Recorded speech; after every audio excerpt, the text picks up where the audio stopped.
오늘 우리에게 주시는 하나님의 말씀은 골로새서 1장 15절에서 23절까지의 말씀입니다. 여러분과 제가 한 절씩 교독하겠습니다. 신약성경 324페이지입니다. 1장 15절.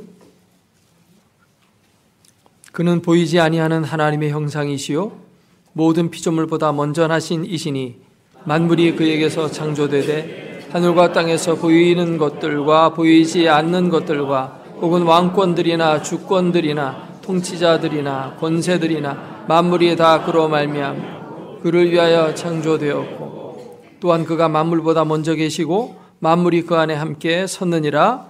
그는 몸인 교회의 머리시라. 그가 근본이시요 죽은 자들 가운데서 먼저 나신 이시니 이는 친히 만물의 으뜸이 되려 하심이요 아버지께서는 모든 충만으로 예수 안에 거하게 하시고 그의 십자가의 피로 화평을 이루사 만물 곧 땅에 있는 것들이나 하늘에 있는 것들이 다 그로 말미암아 자기와 화목하게 되기를 기뻐하심이라. 전에 악한 행실로 멀리 떠나 마음으로 원수가 되었던 너희를 이제는 그의 육체의 죽음으로 말미암아 화목하게 하사 너희를 거룩하고 흠없고 책망할 것이 없는 자로 그 앞에 세우고자 하셨으니 만일 너희가 믿음에 거하고 터 위에 굳게 서서 너희 들은 바 복음의 소망에서 흔들리지 아니하면 그리하리라. 이 복음은 천하 만민에게 전파된 바요 나 바울은 이 복음의 일꾼이 되었노라. 아멘.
우리 성경책을 들고 고백하도록 하겠습니다. 이것은 나의 성경입니다. 성경책 없는 사람은 핸드폰에 성경 들어있는 사람은 핸드폰 드시고 고백하겠습니다. 네. 자막 띄워보세요.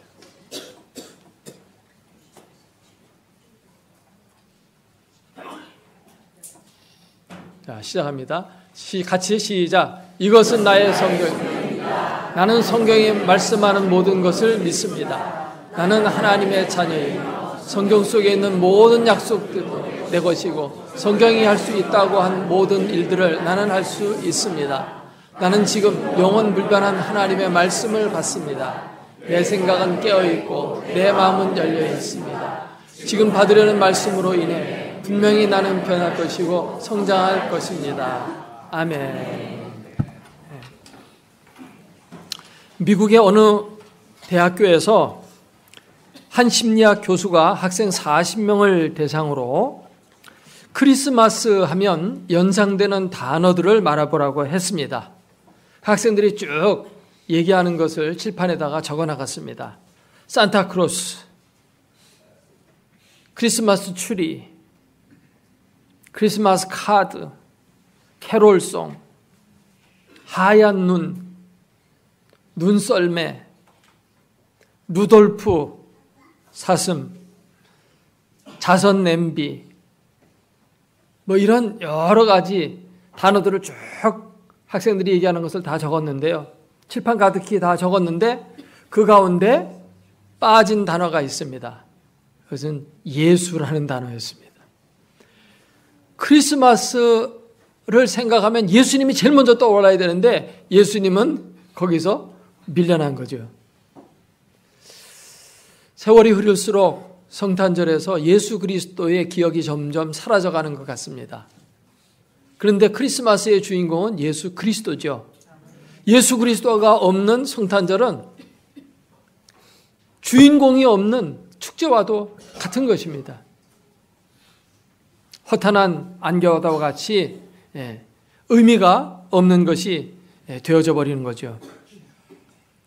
그래서 우리는 크리스마스가 될 때 다시 한번 예수 그리스도가 어떤 분이신지를 깊이 생각해야 할 것입니다. 기독교는 그리스도다라는 말이 있습니다. 그 말은 예수 그리스도가 기독교의 전부라는 얘기입니다. 기독교의 교리와 윤리와 사상의 전부는 예수 그리스도에게서 나온다는 거예요. 그러니까 예수 그리스도를 빼면 기독교 자체가 존재할 수가 없는 거예요.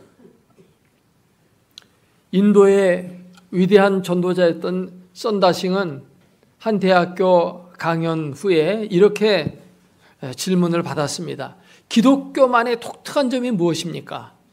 도대체 기독교에는 어떤 다른 종교와 다른 독특한 점이 뭐가 있길래 힌두교에서 기독교로 개종을 했습니까? 종교는 다 같은 줄로 알고 있는데 왜 개종을 했습니까? 그 개종을 통해서 당신은 인도에서 많은 박해를 받고 어렵고 곤경에 처하게 되었는데 그런 곤경을 무릅쓰고서 개종하게 된 그 기독교만의 독특한 특징이 뭡니까? 라는 질문을 받았을 때 그는 기독교에는 그리스도가 있습니다. 라고 이렇게 얘기했어요. 그리스도, 예수 그리스도가 다른 종교와 다른 유일한 특징이에요. 다른 건 다 비슷해요. 서로 사랑해라, 착한 사람 되라, 뭐 내세가 있다, 뭐 구원받는다, 뭐 천국이 있다, 뭐 천국이 있다는 말과 극락이 있다는 말도 사실상 보면 비슷한 말로 우리가 생각할 수가 있어요. 그런데 기독교 안에만 독특하게 있는 게 바로 예수 그리스도라는 것입니다. 도대체 예수 그리스도가 누구이길래 다른 종교와 다르고 또 다른 종교를 믿는 사람도 다 이 기독교로 돌아와야만 할까? 도대체 예수 그리스도 안에 어떤 비밀이 있나? 이런 걸 우리 잘 생각을 해봐야 하겠습니다. 요한복음 17장 3절에 보면 영생은 곧 유일하신 참 하나님과 그가 보내신 자 예수 그리스도를 아는 것이라고 했어요. 그러니까 예수 그리스도를 아는 게 그게 구원이고 그게 영생이고 그게 하나님의 축복이거든요. 그래서 예수 그리스도를 잘 알아야 되는데 예수 그리스도를 잘 알지 못하면 사실 내가 기독교 신앙을 제대로 가졌다라고 말할 수가 없고요. 예수 그리스도를 잘 알지 못하면 잘못된 신앙으로 빠질 수가 있고 온갖 이단들이 어디서 나오냐면 예수 그리스도를 잘못 아는 데서 나와요. 우리가 신앙 고백할 때 성부 하나님 아버지를 고백하고 또 성령님도 고백하고 여러 가지 신앙 고백들을 합니다마는 제일 중요한 것은 예수 그리스도를 누구라고 믿느냐 하는 거 이거예요. 하나님을 믿는다. 그럼 옛날에 우리 조상들도 하나님 믿었습니다. 그렇죠? 그래서 정한수 떠놓고 장독대 앞에서 빌기도 하고 그런 식으로 하나님 믿었거든요. 온 세상을 다스리는 어떤 하나님 그런 걸 믿었어요. 그렇기 때문에 이런 하나님을 믿느냐 안 믿느냐 가지고 기독교 신앙의 독특성을 얘기할 수가 없어요.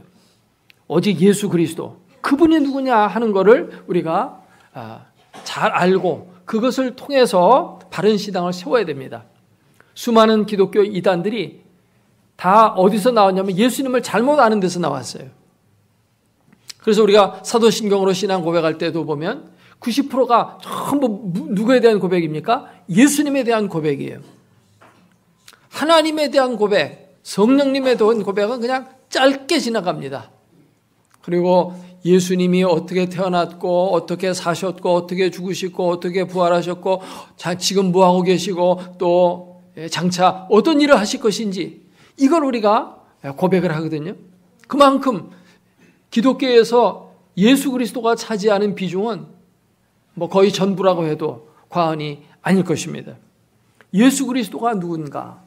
특별히 크리스마스의 계절에 다시 한번 깊이 생각해보는 시간이 되어지기를 바랍니다.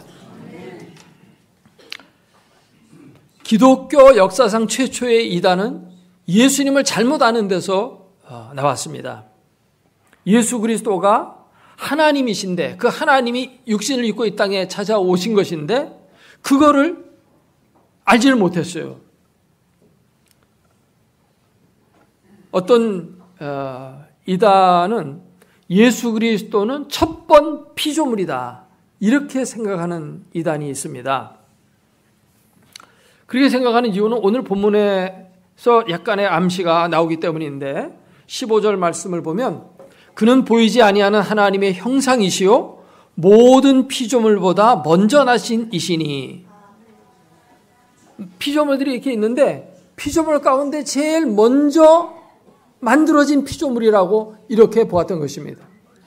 그래서 예수님은 첫 번 피조물이다. 그리고 그 이후에 산천초목이 다 만들어지고 우주가 만들어지고 난 다음에 사람은 나중 피조물로 만들어진 거다. 이렇게 보았던 것이죠. 왜 그렇게 보냐면 성경에 보니까 하나님은 한 분이시라는 겁니다. 그러다 보니까 예수님을 하나님으로 믿으면 하나님이 둘이 되어버리잖아요. 그러니까 이건 있을 수가 없다는 것입니다. 그래서 예수님은 피조물 중에 첫 번 피조물이다. 이렇게 보았던 것입니다. 우리 주변에 여호와의 증인이라는 그런 교회가 있습니다. 거기에도 보면 예수님을 하나님으로 인정하지를 않습니다. 그런데 오늘 본문 읽은 이 15절 말씀을 좀 자세히 읽어보면 예수님이 첫 번 피조물이라는 말씀이 아니에요. 예수님이 하나님의 형상이신데 모든 피조물보다 먼저 나셨다는 것은 하나님과 예수님 사이에 위격의 순서를 말하는 것이고 먼저 나셨다라는 말은 낳았다는 거거든요. 태어났다는 것입니다. 하나님이 예수 그리스도를 만드셨다가 아니라 낳으셨다 이거예요. 낳는다는 것은 동일 본질이라는 의미를 갖고 있습니다. 만들었다는 것은 질이 다르다는 거예요. 그래서 사람이 아기를 낳으면 그 아기가 사람이지 로봇이 아닙니다. 그 아기는 똑같은 사람이고 부모나 자식이나 본질은 똑같아요. 사람이라고 하는 본질이 같아요. 호랑이가 새끼를 낳으면 그 새끼는 호랑이지 어떤 다른 무슨 독수리가 아니에요. 전혀 다른 종류가 아니라 똑같은 걸 낳는 것입니다. 이게 본질이 같다 그 말이죠.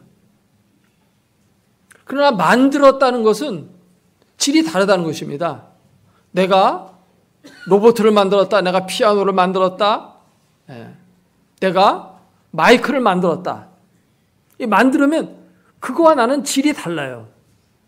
이건 창조와 피조의 관계. 이렇게 되는 것입니다. 그러나 낳았다는 것은 질이 같다 이 말이에요.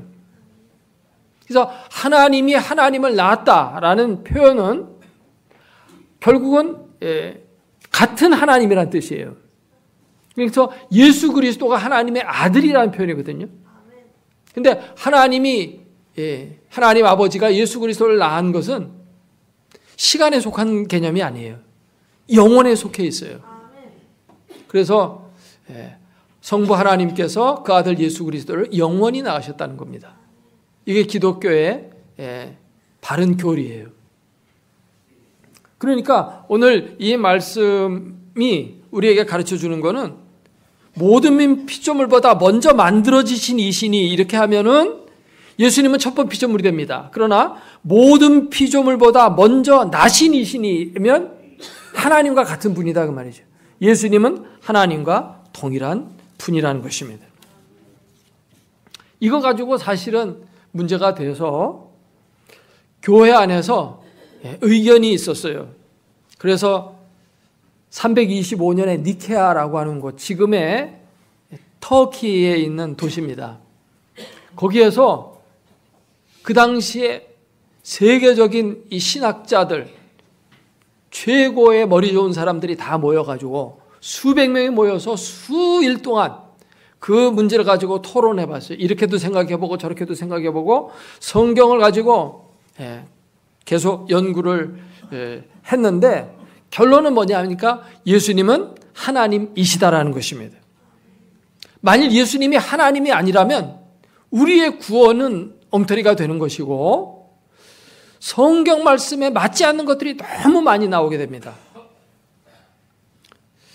우리가 상식적으로 생각해 봐서 하나님은 우상을 싫어하시는 분이에요. 그래서 이 같은 골로새서 2장에 가게 되면 천사 숭배도 하지 마라 그렇게 되어 있거든요. 만일 예수님이 하나님이 아니고 어떤 첫번 피조물이라면 그는 아마 넓은 의미에서 천사에 속할 겁니다.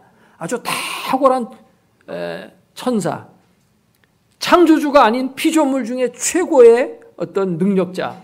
결국은 뭐 넓은 의미로 천사라는 범주 안에 들어갈 수 있습니다. 근데 천사 숭배하지 말라고 되어 있어요.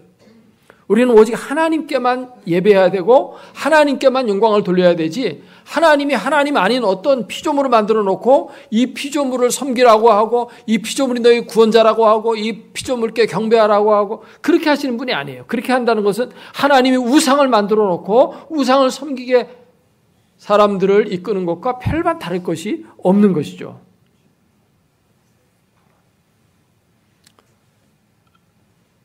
오늘 이 본문 그 다음 절 16절에 보면은 만물이 그에게서 창조되되 하늘과 땅에서 보이는 것들과 보이지 않는 것들과 혹은 왕권들이나 주권들이나 통치자들이나 권세들이나 만물이 다 그로 말미암고 그를 위하여 창조되었고라고 말하고 있어요.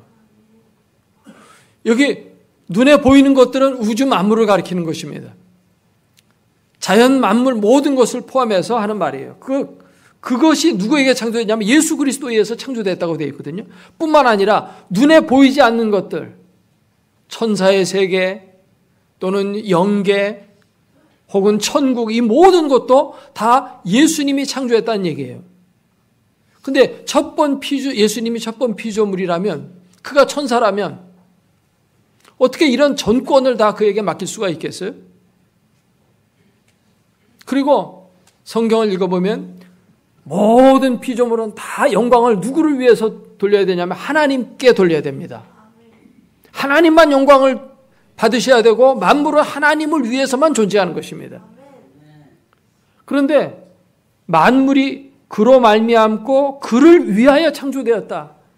그러면 어떤 피조물을 하나님이 만드신 다음에 온 세상 만물은 그 피조물을 위해서 피조물이 목적이고 하는 그렇게 만들었다는 이상한 결론이 나오게 되는 것이에요.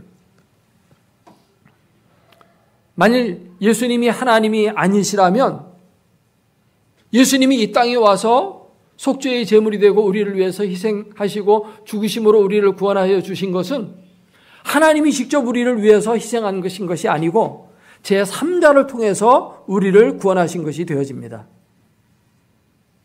그러면 그건 그렇게 큰 사랑도 아니고 큰 은혜도 아니고 그렇죠?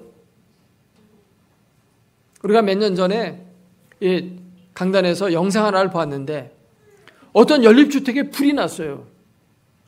3층인가 어디에 가족이 이제 불이 나가지고 이렇게 대피를 했습니다. 이렇게 불난 데서 막 소방차가 오고 소방관들이 오고 그래서 거기서 이제 사람들이 다 빠져나왔어요. 빠져나와가지고 이렇게 보니까 가족이 다 있는데 아들이 하나 없어요. 초등학교 다니는 어린 아들이 눈에 보이질 않는 것입니다. 그러니까 이 가족은 큰일 났어요. 그래서 이 아버지가 내가 가서 아들을 데리고 나와야 되겠다 하면서 다시 풀 속으로 들어갑니다. 풀 속으로 들어갔는데 소방관이 못 들어가게 막아요. 위험하다. 들어가면 어떻게 될지 모른다. 위험하니까 들어가지 말고 여기 있어. 우리가 가서 데리고 나오겠다. 그러니까 이 아버지는 아니다고 얘기를 합니다. 아닙니다. 내가 들어가야 됩니다. 내가 들어가야 우리 집 구조를 내가 제일 잘 알 수 있고 우리 아들을 빨리 찾아서 빨리 데리고 나올 수가 있는데 당신이 들어가가지고는 시간을 놓치면 우리 아들 죽습니다. 그렇기 때문에 내가 들어가야 됩니다. 이렇게 얘기를 해요. 그래도 당신은 소방훈련 받지 않아서 들어갔다 나오다 위험하니까 당신 죽을 수도 있으니까 절대 그러지 말고 여기 기다리고 있으라고 우리가 가서 데리고 나오겠다고 소방관이 그 방화복을 입고 자기들 들어갔다고 그러는데 아버지는 아니라는 겁니다. 내가 들어가야 된다는 겁니다. 지금 내 아들은 나를 기다리고 있다는 겁니다. 그래서 어쩔 수 없이 고집하니까 아버지를 데리고 같이 들어가요. 그 불 속에 들어가가지고 마침내 그 아들을 데리고 나오는 겁니다. 그걸 보면서 야, 이게 아버지의 사랑이로구나. 아버지는 이래야 되는구나 하는 거를 깊이 깨달았어요. 근데 만약 그 아버지가 그래요? 나 들어가서 뭐 얼굴 뒤거나 뭐 다칠 수 있으니까 혹은 내가 어려움을 겪을 수 있으니까 나는 못 들어가겠고 당신이 가서 구해오시오. 구해오면 감사하고 못 구해오면 뭐 어쩔 수 없고 이랬다면 이건 아버지의 사랑이 아닌 거예요. 하나님이 우리를 사랑하시는데 하나님이 직접 와서 우리를 구원해 주셔야 이게 진짜 구원이고 감격이고 사랑이지. 사랑의 하나님이 자기가 안 나오고 어떤 피조물 만들어가지고 피조물 보내가지고 구원한다면 이것이 무슨 사랑이었으면 이게 무슨 은혜가 되겠습니까? 하나님은 그렇게 하시는 분이 아니에요.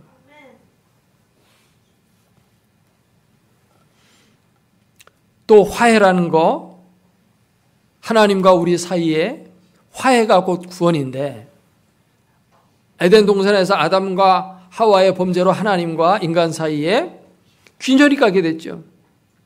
그래서 떨어져 나갔습니다. 그래서 이제 화해가 되어야 되는데 화목제물을 하나님 자신이 화목제물이 되어서 우리를 구원하여 주셨다고 성경은 말하고 있습니다. 그래서 우리는 너무나도 그것이 감사한 거예요. 근데 화목제물을 하나님이 아니고 어떤 제3자를 가운데다 놔서 화목제물로 삼으셨다는 것은 이게 무슨 구원인가 그런 생각이 드는 거예요. 그렇잖아요? 우리가 사람 사이에서도 둘 사이에 이렇게 반목이 있었다. 그래서 서로 원수가 되었다. 그럼 둘이 화목을 해야지. 3자를 가운데 넣어가지고 화목하는 건 온전한 화목이 아니에요. 다윗 왕이 아들 압살롬에 대해서 화를 냈습니다. 왜냐하면 압살롬이 형제끼리 쳐 죽이는 일을 했거든요. 그래서 압살롬은 자기 외갓집으로 도망을 갑니다. 그래서 이 다윗은 이 아들하고 거의 원수가 되다시피 이렇게 돼 있어요. 근데 밑에 신하들이 얘기를 잘 해가지고 그래도 당신 아들인데 돌아오게 해야지. 그러니까 그러면 돌아오게 하라. 그래가지고 압살롬은 외할아버지 댁에 갔다가 다시 자기 아버지 집으로 와요. 오는데도 다윗 왕이 아들 압살롬을 만나주질 않습니다.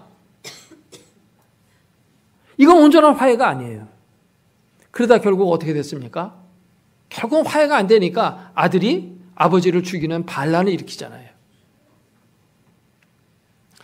직접 둘이 만나는 것이 이게 진정한 화해가 되는 것이고, 그럴 때 자기가 어떤 사람과 싸웠을 때 내가 거의 99%는 잘했고 1% 잘못했는데 상대방이 99% 잘못했어도 1% 잘못한 사람이 정말 화해하기를 원한다면 내게도 잘못이 있다, 나를 용서해달라고 먼저 찾아가면 이게 화해가 되는 것입니다. 하나님과 우리 사이의 관계가 하나님이 찾아옴으로 이게 화해가 돼야 제대로 된 화해가 되는 것이지, 어떤 삼자가 적당히 와가지고 화해해서 화해되는 것은 그건 온전한 화해가 아니고 그건 구원이 아니라는 것입니다. 그리고 구원이라는 것은 결국은 하나님과 화해가 되고 하나가 되어지는 거거든요. 하나님과 합이라는 거예요. 그래서 이제는 예수 그리스도를 통해서 하나님이 내 안에 오시고 내가 하나님 안에 들어가는 거거든요. 그래서 장차는 내 안에 계신 예수 그리스도로 말미암아서 주님이 다시 오시는 그때 내가 예수 그리스도처럼 변화되는 것입니다. 성경에 보면 그때가 되면은 우리가 예수님처럼 변화된다고 했어요. 예수님의 부활의 영광의 몸처럼 우리도 변화된다고 했거든요. 예수님처럼 되는 겁니다. 그래서 하나님의 자녀가 되는 것입니다.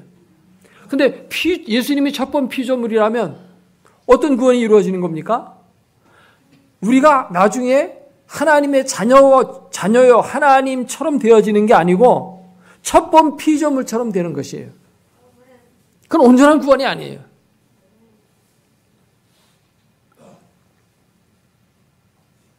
그렇기 때문에 성경 전체의 내용을 이렇게 볼 때 예수님이 하나님이 아니라면 성경 전체가 다 어긋나 버립니다. 전부가 성경하고 맞질 않아져 버려요. 예수 그리스도는 하나님이시고 제2 위격이신 하나님의 아들이십니다. 삼위일체예요. 같은 하나님이시고 셋이 하나이시거든요.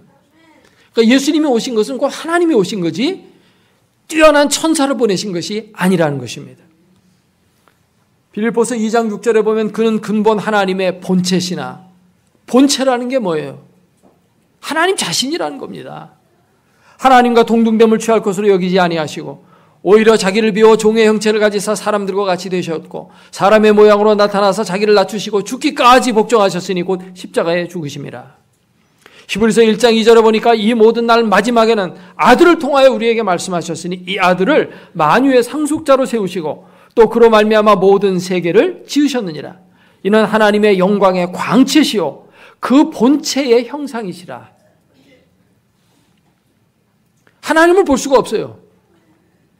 죄인은 하나님을 볼 수가 없는데 예수님이 본체의 형상이시기 때문에 예수님을 봄으로 하나님을 보는 거예요.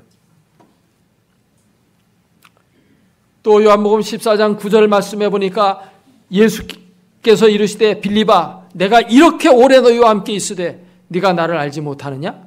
나를 본 자는 아버지를 보았거늘 어찌하여 아버지를 보여달라고 하느냐? 내가 아버지 안에 거하고 아버지가 내 안에 거하는 것을 너희가 믿지 아니하느냐? 예수 그리스도가 하나님이시라고. 태초에 말씀이 계셨는데 말씀이 곧 하나님이시고 그 말씀이 육신이 되어 우리 가운데 오셨다고 이렇게 성경은 말하고 있습니다. 그러므로 크리스마스에 우리가 생각해야 될 제일 첫 번째 생각은 뭐냐면 예수님은 하나님이시다. 하나님의 본체시다. 그분이 우리를 구원하러 오신 거다. 이렇게 생각해야 돼요. 그러면 정말 너무도 황송하고 너무도 은혜가 되는 거예요. 나 같은 피조물을 위해서 창조주께서 친히 오시다니, 친히 오셔서 날 구원하기 위해서 십자가에 달려 죽으시다니, 그래서 막힌 담을 허시고 하나님과 우리 사이에 하나를 만들어 주시다니, 이것이 하나님의 은혜다라는 감격을 우리가 먼저 가져야 한다는 것입니다. 죄인된 우리는 하나님 앞에 나아갈 수가 없습니다. 성전에 휘장이 있어요. 휘장이 성소와 지성소를 맡고 있는데 그 성소의 그 휘장은 청색, 자색, 홍색 실에다가 배실을 꼬아가지고 섞어서 짠 것인데 이게 얼마나 튼튼한지 칼로 찔러도 안 들어가고 황소가 양쪽에서 잡아당겨도 찢어지지 않는다고 합니다. 근데 그게 예수님이 십자가에 달려서 돌아가시는 그때 위에서부터 아래로 찢어졌어요. 오늘 이 10절 말씀해 보니까 그의 십자가의 피로, 그의 십자가의 피가 흘려지는 그 순간 휘장이 찢어졌습니다. 화평을 이루사 하나님과의 관계가 열린 것입니다. 사람이 휘장을 찢으면 아래에서 찢어야 찢기가 편하고 위에 올라가서 찢는 거는 불편하기도 하고 아래에서도 잘 안 찢어지는데 위에서 찢으려면 더 힘듭니다. 위에서부터 찢어졌다는 것은 하나님이 찢으셨다는 거예요. 하나님이 이제 우리를 받아주신다는 것입니다. 그것이 바로 성탄절의 중요한 의미예요. 그래서 우리가 기뻐하고 감사하고 이 사랑에 겨워서 우리도 이 사랑을 다른 사람들에게 전하는 그런 삶을 살게 되는 것입니다. 예수님이 하나님이셔야 우리가 온전한 구원을 받게 되고 우리의 구원이 탁월한 구원이 되는 거죠. 하나님의 천사 중에 누구에게 내 아들이라고 말한 적이 성경에 있습니까? 없다고 히브리서는 말하고 있어요. 근데 인간을 하나님의 자녀로 삼으시고 아들이 되게 하고 딸이 되게 하셨거든요. 이러한 놀라운 구원은 천사로 온 것이 아니고 하나님 자신으로 말미암아 온 것입니다. 하나님의 아들 예수 그리스도의 십자가 희생으로 말미암아 이것이 온 것이에요. 그래서 천사보다 더 높고 존귀한 신분의 자리까지 우리를 올려놓으신 거죠. 이런 구원은 하나님만이 주실 수 있어요. 그래서 예수님은 하나님이신데 우리에게 찾아오신 것입니다. 이것을 바르게 믿을 때 우리는 건강한 신앙인으로 살아갈 수가 있게 되고 또 예수 그리스도의 그 놀라운 구원과 사랑을 실천하면서 그리스도의 복음을 힘있게 전하면서 또 그 사랑을 사람들에게 나누면서 살아갈 수 있게 되는 줄로 믿습니다. 이게 바로 서지 않으면 복음을 전하는데 복음이 힘이 없어요. 사도행전 20장에 보면 사도 바울이 에베소 장로와 헤어지면서 이렇게 말해요. 하나님께서 자기 피로 사신 교회를 치게 하셨다. 하나님의 피로 교회를 세우신 거예요. 천사의 피, 첫번 피조물의 피로 교회를 세운 게 아닙니다.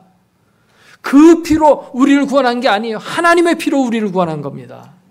그러니까 이것이 너무나도 귀하기 때문에 힘있게 복음을 전할 수가 있는 거예요. 그리고 그 사랑을 힘있게 나눌 수가 있게 되는 것입니다. 어느 산부인과 병원에서 한 산모가 아기를 낳았는데 산고가 심했어요. 호흡이 거칠어집니다. 옆에 있던 간호사가 산모의 손을 붙들고 이렇게 얘기를 합니다. 심호흡을 하세요. 심호흡을 하세요. 호흡을 깊게 들이마시고 내쉬고 심호흡을 하세요. 심호흡 하세요. 그러니까 이 산모가 듣고 있다가 심호흡 했다고 합니다. 심호흡을 해야지 심호흡 말하면 무슨 소용이 있습니까? 크리스마스에 하나님의 사랑이 아름답게 나타났는데 이 사랑을 실천하라니까 사랑 실천 말로만 하고 입으로만 하면 안 되죠. 실제로 사랑을 실천해야 되는 것이죠. 그렇게 해서 하나님의 사랑을 다른 사람들에게 나타내고 사람들로 하여금 하나님 앞에 돌아와 구원받게 하는 그러한 삶을 살게 하는 아름다운 성탄의 계절 되기를 주의 이름으로 축원합니다. 기도하겠습니다. 오늘 주신 말씀 생각하며 통성으로 기도합니다.